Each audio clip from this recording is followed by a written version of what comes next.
আশা করি সবাই ভালো আছেন।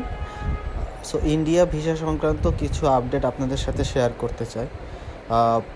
বেশ কয়েকটি বিষয়, বেশ কিছু ইমপ্রুভমেন্ট এসেছে ইন্ডিয়া ভিসা অ্যাপ্লিকেশন বা প্রসেসিংয়ের ক্ষেত্রে।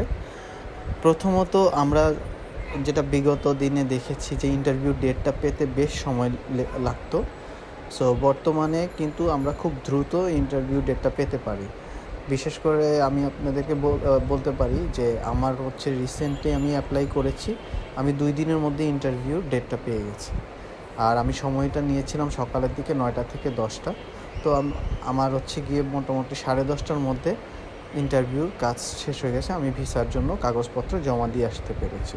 সো আপনারা যদি সেভাবে সকাল সকাল সময়টা সিলেক্ট করেন, দেন আপনাদের জন্য কিন্তু খুব দ্রুত আপনাদের কাজ হয়ে যাবে, ভিড় এড়াতে পারবেন। তো প্রসেসটা স্মুথ হয়েছে। এটা ছিল একটা আপডেট। আর আরেকটা দ্বিতীয় আপডেট হচ্ছে, যাদের আগে ভিসা নেওয়া ছিল কিন্তু তারা ওই ভিসার সময় যেতে পারেনি, এর আগে একটা পদ্ধতি ছিল যে আপনাদের একটা অ্যাপ্লিকেশান ফর্ম জমা দিতে হবে যে কেন সে যেতে পারেনি ওই সময়।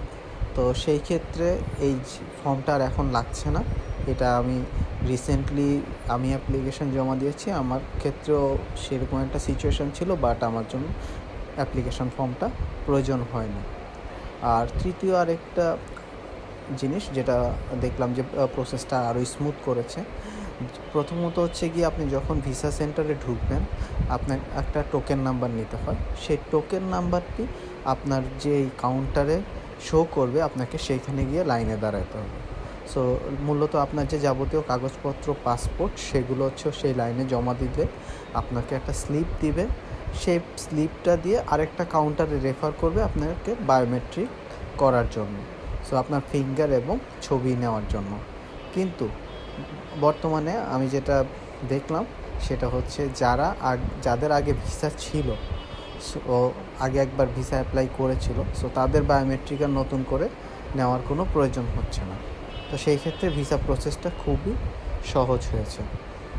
ভিসা প্রসেস বলতে আমি বোঝাচ্ছি যে ইন্টারভিউ জিনিসটা এখন বেশ সহজ হয়েছে। এবং ইন্টারভিউর পরে সময় নিচ্ছে এখন প্রায় 1 মাসের মতো।